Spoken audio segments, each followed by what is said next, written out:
Pensa Manaus. Saúde. 9h08 na capital amazonense. Hoje no Pensa Manaus Saúde, como você bem sabe, todas as quartas-feiras estamos aqui com uma temática nesta área. Hoje vamos falar sobre o síndrome do olho seco, que afeta muitas pessoas no país, principalmente as crianças e os adolescentes. Para falar sobre este assunto, já está ao vivo através do Skype. Quem quiser ver, acesse aí a nossa live tanto no Facebook quanto no YouTube. O oftalmologista Suami Mitoso. Doutor Suami, seja bem-vindo à programação da Band News. Bom dia. É Suami ou Suami? Bom dia, Arthur. Bom dia, Samara. É Suami. Suami, pronto. Tá aí, doutor Suami. Muito obrigado por atender a nossa equipe e falar sobre este assunto, né? E primeiramente vamos explicar para os nossos ouvintes o que é esse síndrome do olho seco e se existe algum tratamento aí para essa síndrome. Bem, a síndrome do olho seco é relacionada ao ressecamento das estruturas oculares, né? Córnea, conjuntiva, a parte externa dos olhos. E isso tem muito a ver com os nossos hábitos de vida, né? A relação que a gente tem no dia a dia. E, logicamente, com o uso exacerbado de tablets, celulares, as telas, né? Isso tem causado muito problema na população, tanto adultos, crianças e adolescentes.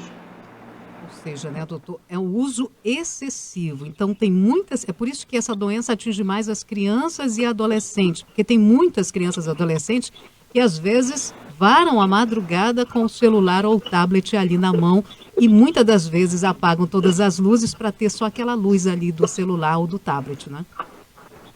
Isso mesmo, Samara. É um problema sério, né?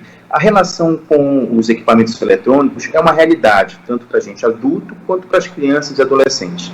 É importante a gente frisar uma relação saudável com esses equipamentos, que deve ser imposta pelos tutores, pelos pais, pelos responsáveis. E não é incomum isso que você falou, Samara, das crianças e adolescentes ficarem tarde da noite com os celulares no escuro.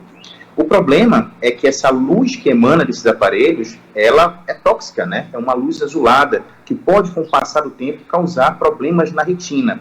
Então é importante que o uso desses equipamentos seja feito de uma forma saudável. Os estudos mostram, por exemplo, que crianças com menos de 1 ano não deveriam utilizar esses equipamentos. A gente sabe que é muito comum os pais responsáveis deixarem crianças com menos de 1 ano com os equipamentos. Da mesma forma, crianças entre 12 e 5 anos deveriam ficar no máximo 1 hora, e isso fracionado, em períodos de 20 minutos.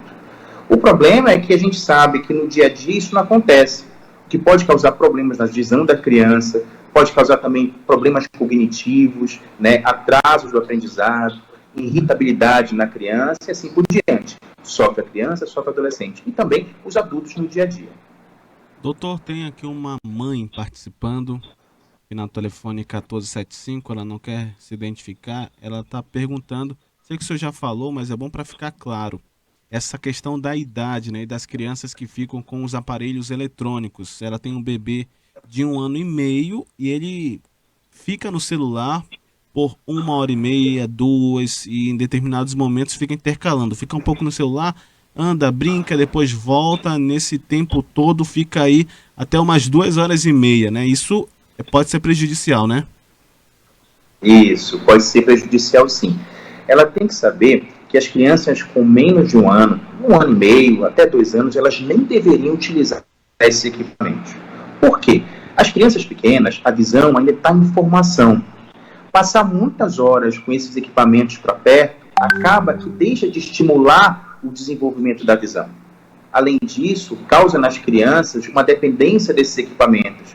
E nesse período, é importante que a relação afetiva mãe e filho esteja muito próximo. Então, essa relação de afeição tem que ser muito estimulada. Quando a criança fica utilizando esses equipamentos, ela acaba que distrai a criança, mas acaba trazendo prejuízos para essa relação. A criança precisa ouvir a voz do adulto, precisa ter aquela relação do olho no olho, precisa se relacionar com o ambiente que ela vive. Dessa forma, só no equipamento, acaba que a criança fica dispersa só naquele equipamentozinho ali e acaba prejudicando tanto o cognitivo quanto a visão da criança.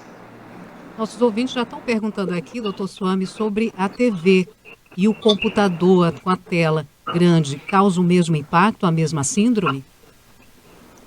Causa. Por quê? Porque são objetos que tiram a atenção da criança. Logicamente, os equipamentos como tablets e celulares têm uma pior relação, porque são muito próximos. Normalmente, a TV está mais distante, então tem um espaço e outros objetos que a criança pode se fixar no olhar. Mas é importante que o período que a criança fique em frente desse equipamento seja pequeno, mesmo na TV, mesmo em equipamentos maiores. E, doutor, como que a gente pode identificar a síndrome do olho seco? Ou só um especialista pode identificar? Tem algumas coisas que são muito comuns. A criança, normalmente, ela fica coçando muito os olhos, ela tem uma sensação visual que você observa de fadiga, de um cansaço que você observa, o olho vermelho também, queixa de dor ocular, queixa de sensação de ardor, isso é muito comum nas crianças. As crianças coçando os olhos, uma sensação de embaçamento que ela relata para os pais e responsáveis. Então, são coisas que dá para observar, sim, claramente. Porém, com a avaliação do oftalmologista, é fechado o diagnóstico e o tratamento é instituído, seja ele através de medicação ou através de orientações como a gente está fazendo agora, que isso é muito importante. E qual é o cuidado, em especial para aquelas crianças que usam óculos desde cedo, né? Que mas 3, 4 anos já tem algumas crianças que têm algum tipo de problema na visão, que precisam utilizar óculos. Esse cuidado ainda tem que ser redobrado, né? Ainda mais com essas crianças. Isso. Essas crianças, é importante que elas façam anualmente a avaliação oftalmológica. Por quê? Nesse período de um ano pode acontecer mudança de grau. E isso pode, se não for corrigido, trazer prejuízos no aprendizado das crianças. Entendeu? Isso é muito importante. Sem falar também que são crianças que precisam de uma atenção maior, seja em sala de aula, seja em casa na hora do aprendizado. Agora, uma coisa que é bom frisar. Mesmo as crianças que não usam óculos, é importante que elas sejam avaliadas anualmente. Porque, às vezes, o problema de visão é apenas em um olho. Sendo em um olho, muitas vezes passa desapercebido para o pai, para o responsável, e às vezes até na escola. E a criança, quando vai descobrir essa alteração, já é muito tarde. E às vezes a gente não consegue corrigir a contento. Aí é chamado olho preguiçoso, a chamada ambliopia. Doutor, que fique o alerta também para os adultos, né? É em menor caso ou os adultos também são afetados com frequência com essa síndrome? Os adultos também são afetados. A nossa realidade de adulto é o uso constante, seja nos computadores, seja nos smartphones. Quem trabalha nos escritórios percebe isso claramente. São horas e horas utilizando os equipamentos. A gente sempre orienta para os adultos fazer pequenas pausas. A cada meia hora, é importante que o adulto faça uma pausa de pelo menos 3 minutos, que ele retire o olho da tela que ele está trabalhando e observe um outro objeto à distância, tire um pouco mais o foco. Isso faz com que ele pisque um pouco mais, hidrate mais a córnea dele e faça com que ele não tenha esse sintoma que foi comentado das crianças, que também é comum nos adultos, que é a fadiga, a sensação de mal-estar, o embaçamento visual, o ardor. Então essas pausas são essenciais. Agora, indivíduos que, além de trabalhar, têm uma jornada dupla, ainda fazem, digamos, faculdade tarde da noite, que iniciam uma jornada a partir das 6, 7, 9 horas da noite, também sofrem um pouco mais. É importante que, se você tem um sintoma como esse, você procure um médico oftalmologista. Alguns sintomas são muito parecidos com outras doenças um pouco mais sérias, então é importante fazer avaliação. E, logicamente, no caso que precisa de tratamento medicamentoso, o médico oftalmologista institui um tratamento adequado. Agora, é interessante também frisar a mesma indicação para as crianças, para os adultos também não demorarem muito tempo a ir no oftalmologista. O meu, por exemplo, me deu um puxão de orelha, porque eu demorei 2 anos para voltar lá e trocar minha lente. Então, o grau aumentou um pouco mais. Então, fica esse alerta para as pessoas não demorarem muito, né? Qual é o indicado, doutor? É isso mesmo, Samara. É importante que as pessoas cuidem da visão.